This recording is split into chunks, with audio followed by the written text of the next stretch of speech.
Merci d'être présent en ce jour particulier, le premier jour et de surcroît le premier dimanche de l'année 2017. Quelle grâce! Je saisis donc cette occasion de présenter à chacune et à chacun les vœux les meilleurs dans le Seigneur. Car c'est ce qu'il veut pour chacun de vous, pour chacun de nous. Cependant, hormis le côté traditionnel des vœux, qui reste toujours convivial et agréable, je sais, et vous le savez aussi,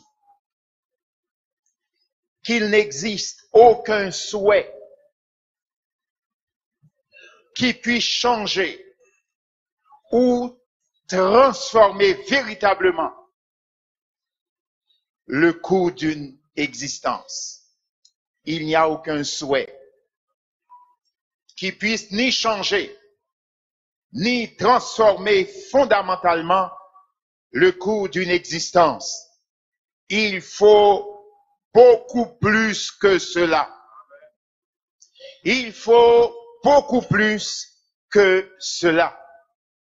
Je sais également que seul Dieu est capable de tout changer, même changer le mal en bien, parce qu'il est et demeure le maître des temps et des circonstances.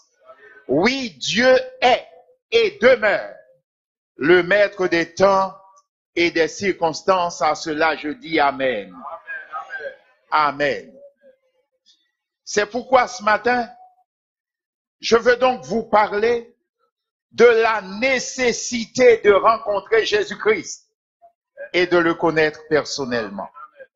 La nécessité de rencontrer Jésus-Christ et de le connaître personnellement.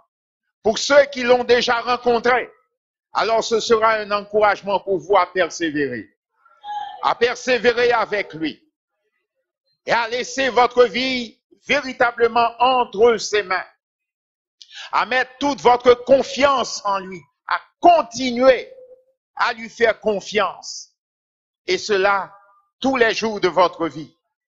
Il a été certainement fidèle pour vous au cours de l'année passée. Il le sera encore en cette nouvelle année, parce qu'il est le même hier, aujourd'hui et éternellement. À lui soit la gloire. Et pour ceux et celles qui ne l'ont pas encore rencontré, alors, ce sera en ce premier jour de l'année l'occasion de faire un choix et de faire le bon choix. De faire un choix et de faire le bon choix.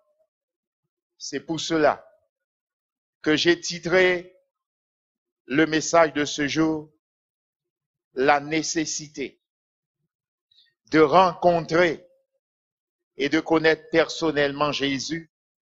J'ai titré ce message, une rencontre merveilleuse. Une rencontre merveilleuse.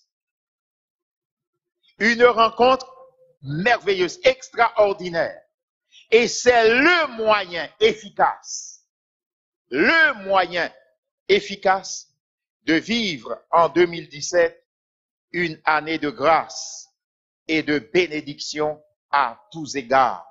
C'est le moyen efficace, le moyen par excellence pour vivre en 2017 une année de grâce et de bénédiction à tous égards.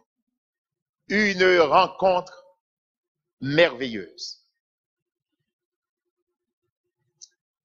Mesdames, messieurs qui m'écoutez, vous avez tous au cours de votre existence fait des rencontres, d'une manière ou d'une autre. Vous avez tous, au cours de votre existence, fait des rencontres. Les unes plutôt bonnes, les autres peut-être moins bonnes, ou encore carrément mauvaises, car cela existe, de mauvaises rencontres. Cependant, aucune de ces rencontres n'a su ni changer, ni transformer fondamentalement votre vie. C'est-à-dire, permettre à votre vie de trouver son vrai sens, celui pour lequel elle a été créée. Le sens pour lequel votre vie a été créée. Aucune de ces rencontres ne vous a permis de connaître et d'expérimenter cela. Et c'est pourquoi, malgré toutes les rencontres de votre vie, vous demeurez encore une femme, un homme insatisfait, toujours en quête du meilleur. Malgré toutes les rencontres de votre vie jusqu'à aujourd'hui,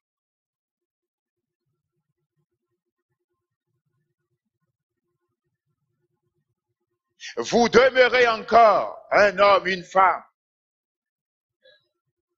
dans l'insatisfaction, toujours en train de chercher le meilleur. Alors, j'ai donc la joie et le grand plaisir, en ce premier jour de l'année, de vous annoncer que le meilleur est en Christ. Le meilleur est en Christ. Christ est le meilleur. Dis-le à quelqu'un à côté de vous, le meilleur est en Christ. Christ est le meilleur. Le meilleur est en Christ. Christ est le meilleur. Car en effet, c'est lui, Jésus, que le Père a envoyé dans le monde, afin qu'en le rencontrant, vous soyez sauvés et transformés en une nouvelle créature, capable désormais de vous approcher de Dieu et de goûter enfin la joie véritable, la paix véritable et le vrai bonheur que procure sa sainte et divine présence. C'est le plan et le projet de Dieu pour chacun de vous, pour chaque homme et pour chaque femme. Tout cela est don de Dieu. Car en effet, la Bible dit dans Éphésiens, le chapitre 2 et le verset 8, car c'est par la grâce que vous êtes sauvés, par le moyen de la foi. Et cela ne vient pas de vous, c'est le don de Dieu. Car c'est par la grâce que vous êtes sauvés, par le moyen de la foi. Et cela ne vient pas de vous, c'est le don de Dieu. Découvrons ensemble dans la Bible ce matin une merveilleuse rencontre avec Jésus qui a tout changé. Une merveilleuse rencontre avec Jésus qui a tout changé. Et nous allons lire dans l'évangile de Jean au chapitre 4. L'évangile de Jean, le chapitre 4, à partir du verset 1er. Lirons le verset 1er jusqu'au verset 19 et ensuite les versets 25 et 26.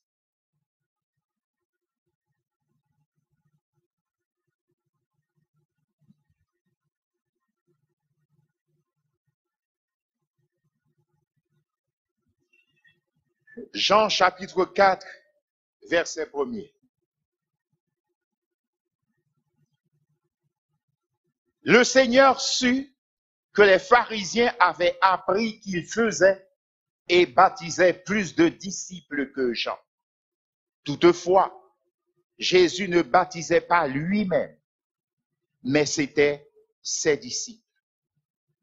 Alors il quitta la Judée et retourna en Galilée. Comme il fallait qu'il passe par la Samarie, il arriva dans une ville de Samarie nommée Sichar, près du champ que Jacob avait donné à Joseph son fils. Là se trouvait le puits de Jacob. Jésus, fatigué du voyage, était assis au bord du puits. C'était environ la 6e heure, c'est-à-dire midi. Une femme samaritaine vint puiser de l'eau. Jésus lui dit, « Donne-moi à boire. » Car ses disciples étaient allés à la ville pour acheter des vivres. La femme samaritaine lui dit, « Comment toi, qui es juif, me demandes-tu à boire, à moi qui suis une femme samaritaine? » Les Juifs, en effet, n'ont pas de relation avec les Samaritains.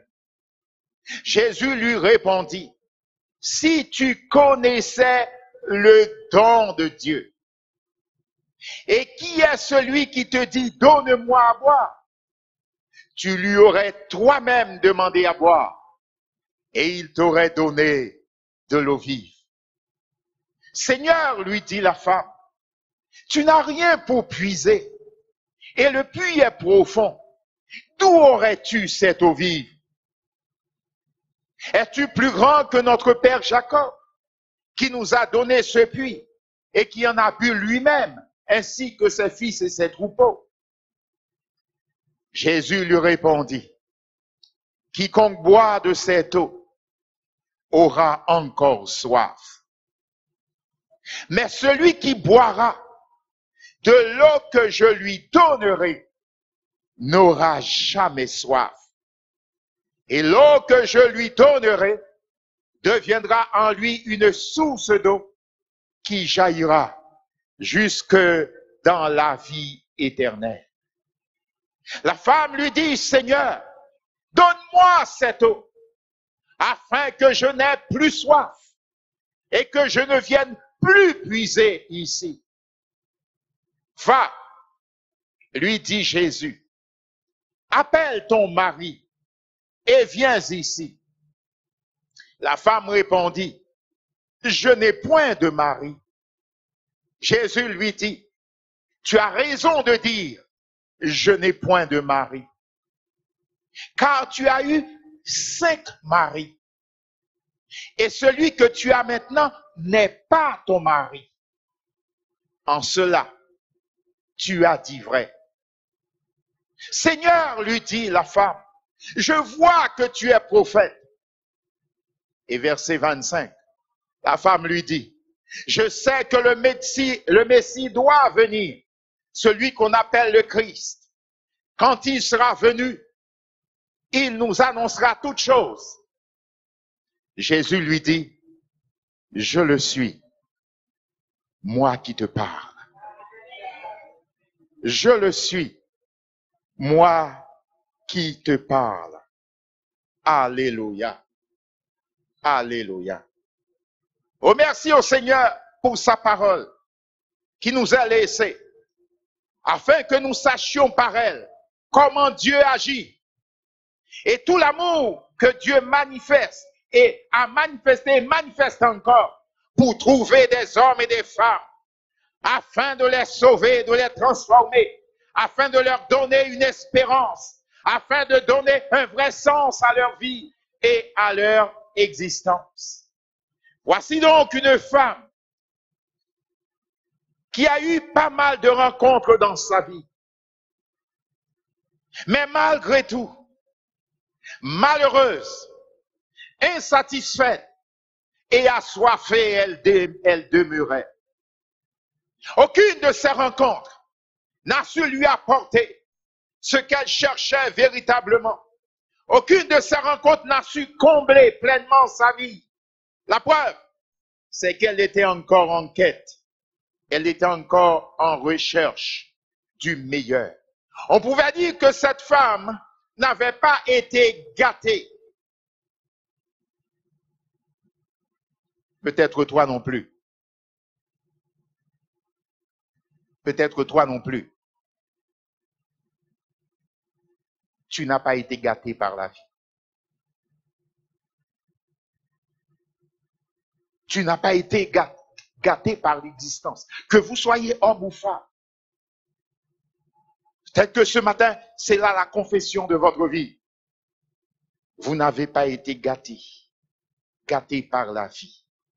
On dirait pour cette femme que la stabilité et le bonheur n'étaient pas faits pour elle.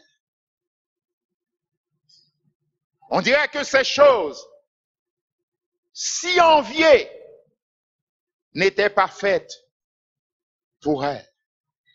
Peut-être que plusieurs ici sont en train de se dire la même chose. Ou peut-être que la stabilité, le bonheur, la vraie joie, la vraie paix, ces choses-là ne sont pas faites pour moi. Peut-être que plusieurs sont en train, secrètement, de confesser cela ce matin. En tout cas, c'est peut-être là la réalité de votre vie. En se rendant ce jour-là à ce puits, cette femme était bien loin d'imaginer l'éventualité d'une telle rencontre. Elle était certainement bien loin et très loin d'imaginer la possibilité d'une telle rencontre. Mais ne dit-on pas que les voies du Seigneur sont impénétrables? Ne dit-on pas que les voies du Seigneur sont impénétrables? Dieu a donc un plan pour chaque vie. Dieu avait un plan pour la vie de cette femme. Il a aussi un plan pour la vôtre. Et c'est bon de le savoir en ce premier jour de l'année. C'est bon de savoir que Dieu a un plan et qu'il a un dessein merveilleux pour votre existence. Et c'est pourquoi il souhaite vous rencontrer aujourd'hui. Comme il a rencontré cette femme, il souhaite pouvoir vous rencontrer aujourd'hui. Rien, sachez-le, rien ne vous empêche de faire la merveilleuse rencontre de Jésus aujourd'hui, si vous le souhaitez sincèrement, si vous le désirez sincèrement. Le texte dit, comme il fallait que Jésus passe par la Samarie, il fallait que Jésus passe par la Samarie. Il y avait là comme un impératif divin, comme une urgence de Dieu pour que cette rencontre ait lieu. Il y avait là comme un impératif divin, comme une urgence de Dieu pour que cette rencontre ait lieu. Car Dieu, dans son omniscience et dans sa sagesse, savait que cette femme était au bout du rouleau. Dieu savait qu'elle n'en pouvait plus. Dieu savait qu'elle était à ses extrémités. Dieu savait que sa souffrance était grande. dans la ville, dans la cité où elle habitait. Elle était certainement l'objet des mauvais propos et des mauvais regards des uns et des autres. Elle en avait certainement honte de traîner une vie aussi minable, aussi misérable. Malgré tous les encouragements, certainement, qu'elle s'efforçait de se donner. Mais la réalité de sa vie était là, comme quelque chose qui était collé à sa peau. Elle en avait honte. Ce fut également la raison, très certainement, pour laquelle elle avait choisi de venir à ce puits à midi. Une heure à laquelle elle pensait ne trouver personne d'autre au puits. Car ce n'était pas l'heure habituelle où les femmes allaient au puits. Les femmes se rendaient au puits très tôt le matin pour prendre l'eau dans sa fraîcheur matinale et ensuite la conserver dans des jarres, dans des récipients en terre afin que l'eau puisse conserver sa fraîcheur. Aujourd'hui, nous avons des réfrigérateurs, des moyens de refroidir l'eau. Mais dans ce temps-là, elle devait employer des techniques pour garder et conserver de l'eau fraîche. Ainsi, à midi, ce n'était pas l'heure d'aller au puits pour puiser de l'eau. Mais très certainement, cette femme ne désirait pas être vue. Elle ne désirait pas être abordée. Elle ne voulait pas qu'on puisse lui parler, que personne ne puisse lui adresser la parole. Oh, cela nous arrive aussi dans notre vie, qu'on a envie de voir personne et qu'on ait envie d'entendre personne. Alors on se replie sur soi-même, on s'enferme sur soi-même, on se cache presque pour éviter le contact des uns et des autres. Mais coïncidence ou plan divin, Jésus était là au bord du puits. Ouh, alléluia. Gloire à Dieu. Gloire à Dieu. Gloire à Dieu. Mes amis, lorsque nous ne voulons que personne nous voie, oh Jésus nous voit encore.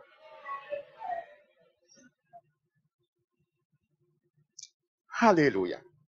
Lorsqu'on ne veut entendre la voix de quiconque, Jésus veut encore nous parler. Jésus veut encore nous adresser la parole. Car Dieu savait que cette femme avait soif d'un changement. Elle avait soif d'une autre vie. Comme il existe dans notre monde beaucoup d'hommes, beaucoup de femmes, de jeunes gens, de jeunes filles qui ont soif d'une autre vie.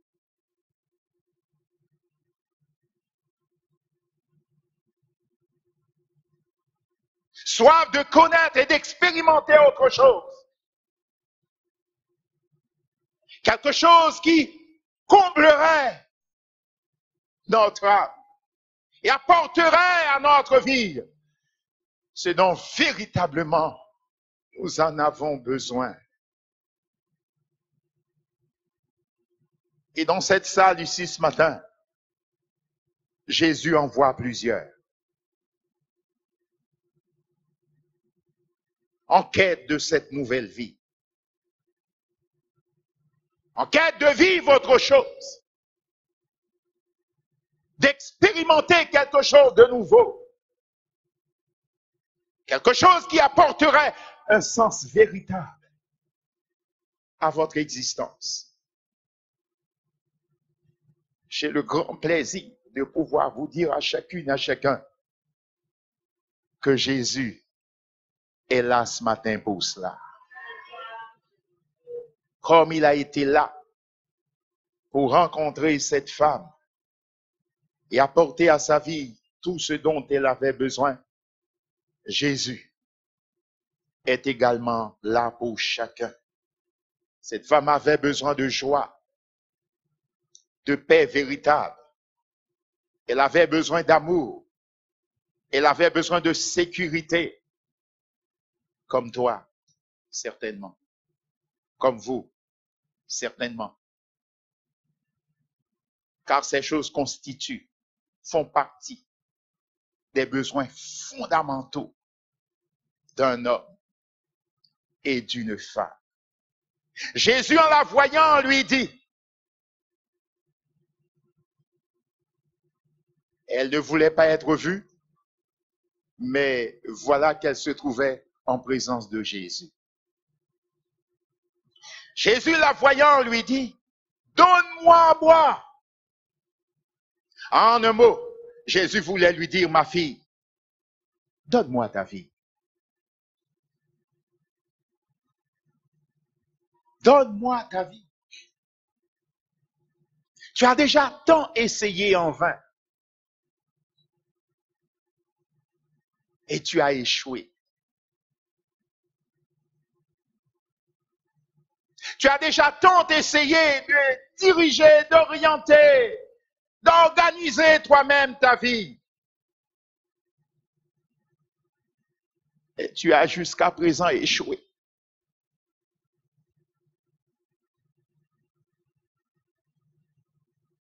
Alors, ma fille, donne-moi ta vie.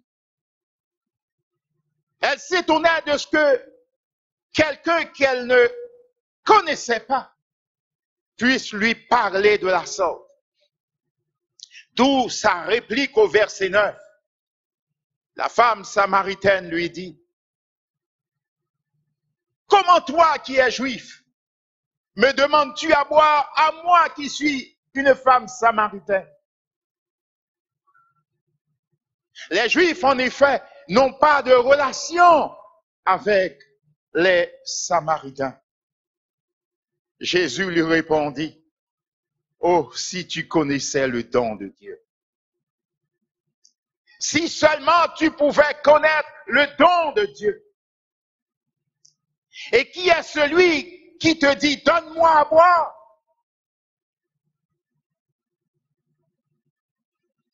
Tu lui aurais toi-même demandé à boire. Et il t'aurait donné de l'eau vive.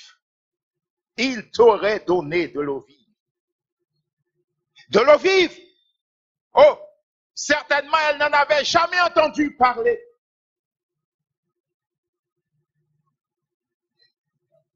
D'où ces allusions et ces questionnements auxquels Jésus répondit au verset 13. Quiconque boit de cette eau aura encore soif. L'eau que tu es venu chercher et puiser ici, tu la boiras, mais tu auras encore soif.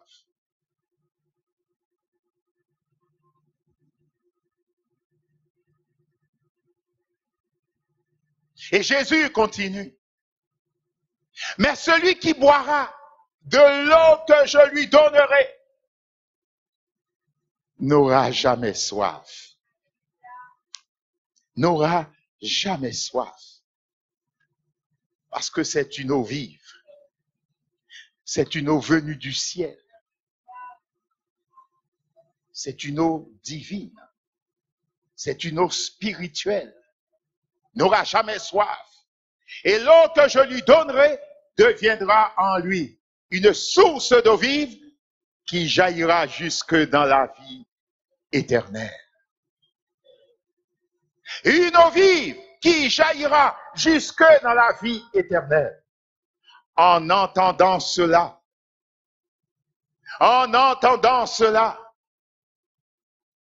cette femme était bouleversée. Elle n'avait jamais entendu de telles paroles. Elle dit, Seigneur, donne-moi cette eau afin que je n'aie plus soif et que je ne vienne plus puiser ici. Seigneur, Donne-moi cette eau. Jésus est celui qui a dit, si quelqu'un a soif, qu'il vienne à moi et qu'il boive.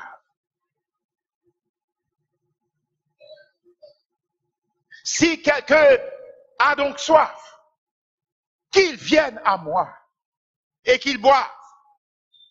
Parce que Jésus est la source d'eau vive. Jésus est la source intarissable qui produit la vie, capable de changer, capable de transformer l'être entier. Oh, quelle merveilleuse rencontre pour cette femme! Quelle rencontre extraordinaire pour sa vie! La grâce de Jésus pour elle dépassait les besoins de sa vie terrestre pour jaillir jusque dans l'éternité. Amen. Amen. Pour jaillir donc jusque dans l'éternité. Pour la sauver. Pour la délivrer de ses souffrances. Pour guérir son cœur brisé. Pour guérir son être intérieur. Pour la restaurer. Pour lui redonner de la dignité. La grâce de Jésus était là pour lui accorder la vie éternelle. Elle venait de rencontrer personnellement Jésus le Messie. Personnellement, cette femme venait de rencontrer Jésus le Messie pour que désormais tout le plan et tout le programme de Dieu s'accomplissent pour elle. Désormais, tout le plan et tout le programme de Dieu allait être activé en sa faveur. C'est ce que produit la rencontre avec Jésus. C'est ce que produit la rencontre avec le Sauveur. Et pour toi aussi, monsieur. Et pour toi aussi, madame. Et pour toi aussi, jeune homme. Et pour toi aussi, jeune fille. Jésus le Messie est là. Jésus le Messie est là. On vient de fêter Noël, mais peut-être sans réaliser le sens de cette célébration.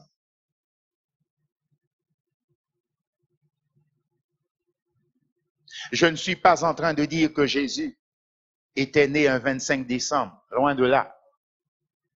Mais la réalité, et c'est cela que nous devons retenir, c'est qu'un jour Jésus est venu dans notre monde.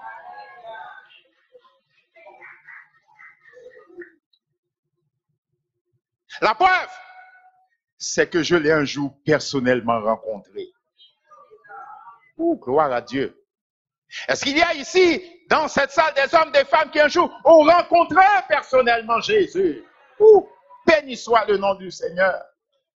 Ces personnes qui ont décidé de passer en ce jour par les eaux du baptême, c'est le témoignage de la preuve que chacun d'entre eux ont fait la rencontre personnelle avec Jésus, qui a pardonné leurs péchés, qui est devenu leur sauveur et leur Seigneur. Alléluia. Et s'engager avec Jésus dans une vie nouvelle, c'est la chose la plus extraordinaire qui soit. C'est le plus beau cadeau que le ciel puisse nous offrir. C'est le plus beau don que le ciel puisse offrir à un homme, offrir à une femme. Voici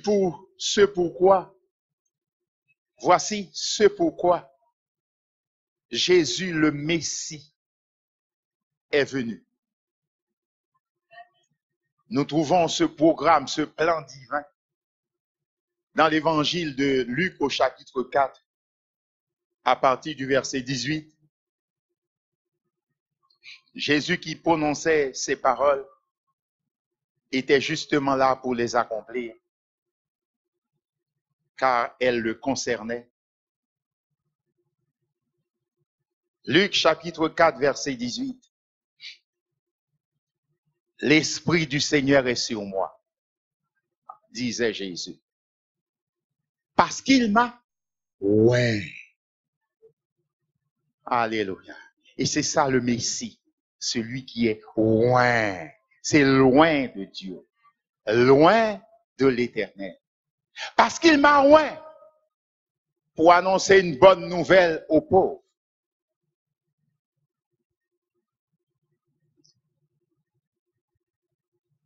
Pour proclamer aux captifs la délivrance.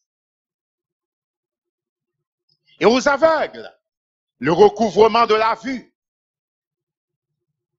Pour renvoyer libres les opprimés. Pour publier une année de grâce du Seigneur. Quel plan merveilleux. Quel programme extraordinaire. C'est le plan de Dieu pour le bonheur de chaque homme, pour le bonheur de chaque femme. Dieu sait que la vie n'est facile pour personne. Et que dans cette vie, qu'il y a des adversaires, il y a des dangers, il y a des pièges. Que dans cette vie, il y a des tracas, il y a des tourments, il y a des souffrances, il y a des maladies. Dieu le sait. Et vous et moi, nous sommes dans cette vie. Et chacun de nous, un jour ou l'autre, nous aurons à faire face à ces tracas, à ces difficultés de la vie. Mais gloire à Dieu qui a prévu d'avance un plan de délivrance, un plan de sauvetage, un plan de secours. Alléluia. Pour assurer notre délivrance, mais aussi notre victoire. Alléluia. Gloire à Dieu. Un plan pour nous donner la paix au milieu même des bouleversements de ce monde.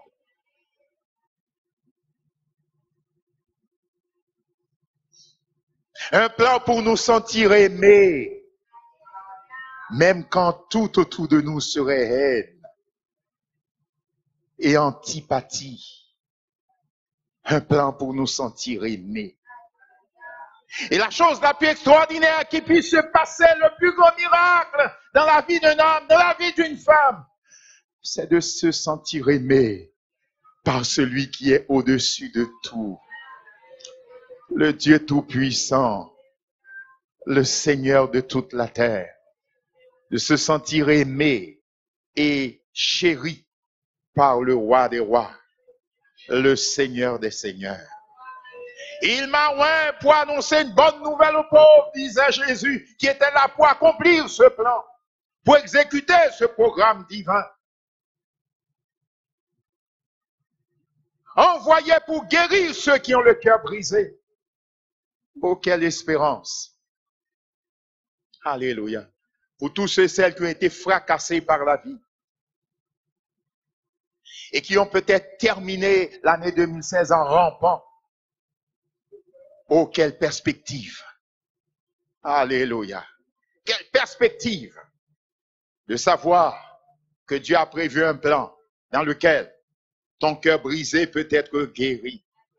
Pour proclamer aux captifs la délivrance, aux aveugles le recouvrement de la vue, pour envoyer libres les opprimés,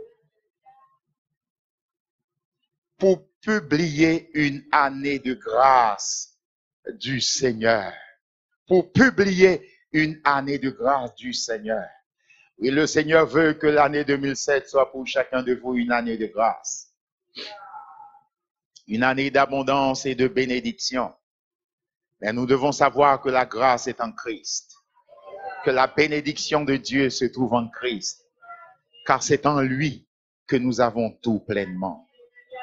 Alléluia. C'est en lui, en Jésus, et en lui seul, que nous pouvons tout avoir pleinement. Gloire à Dieu. Quel merveilleux plan. Quel merveilleux dessein. Gloire à Dieu. Un projet de transformation de vie. Un projet de vie nouvelle pour rompre avec le passé. Car la Bible déclare, si quelqu'un est en Christ, il est une nouvelle créature.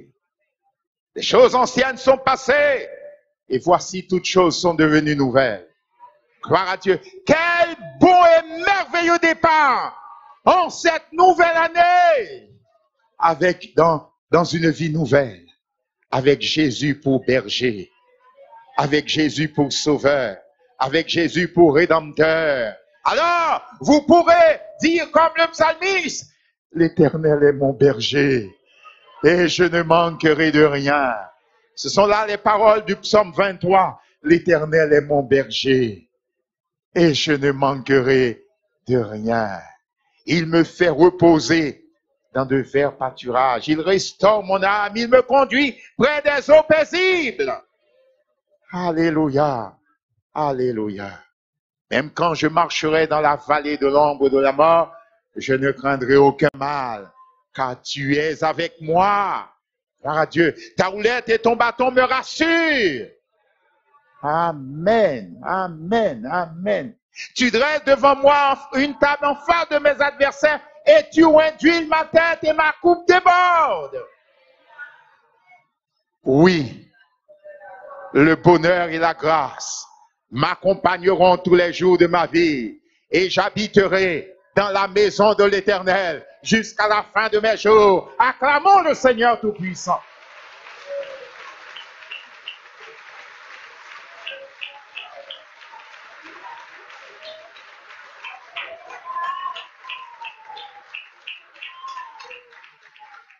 Quel plan merveilleux, mes amis.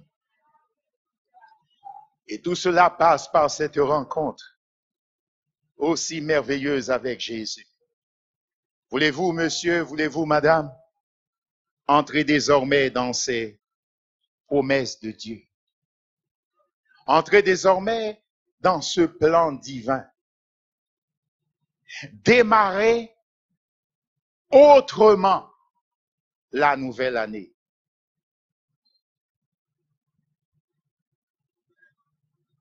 Non plus seul, en comptant sur vous-même, sur vos propres moyens personnels, mais en comptant sur la grâce de Dieu, en comptant sur l'amour de Dieu, en comptant sur la toute-puissance de Dieu, en comptant sur la bonté de Dieu, en comptant sur la fidélité de l'Éternel. Car la Bible dit non, les bontés de l'Éternel ne sont pas épuisées et ses compassions ne sont pas à leur terme. Elles se renouvellent chaque matin parce que la fidélité de Dieu est grande. Quelle merveilleuse grâce. Quelle belle perspective pour cette nouvelle année. Alors, si vous le désirez, monsieur, si vous le désirez, madame, faites la rencontre de Jésus ce matin. Il est là pour vous rencontrer. Peut-être que, comme cette femme, vous n'étiez pas venu pour ça. Mais acceptez le fait que les voies du Seigneur soient impénétrables. Vous n'étiez peut-être pas venu pour ça. Mais laissez Dieu faire. Parce qu'il vous aime. D'un amour éternel. Lui connaît les projets qu'il a formés sur vous. Ce sont des projets de paix et non de malheur, afin de vous donner un avenir et de l'espérance. Faites la rencontre de Jésus ce matin, car il est le chemin, il est la vérité, il est la vie. La Bible dit dans l'évangile de Jean, chapitre 1er, verset 11, et je cite la Bible en français courant, Jean chapitre 1er, verset 11. Il est venu dans son propre pays, mais les siens ne l'ont pas accueilli. Cependant, certains l'ont reçu et ont cru en lui. Cependant, certains l'ont reçu et ont cru en lui. Oh, je suis heureux d'en faire partie.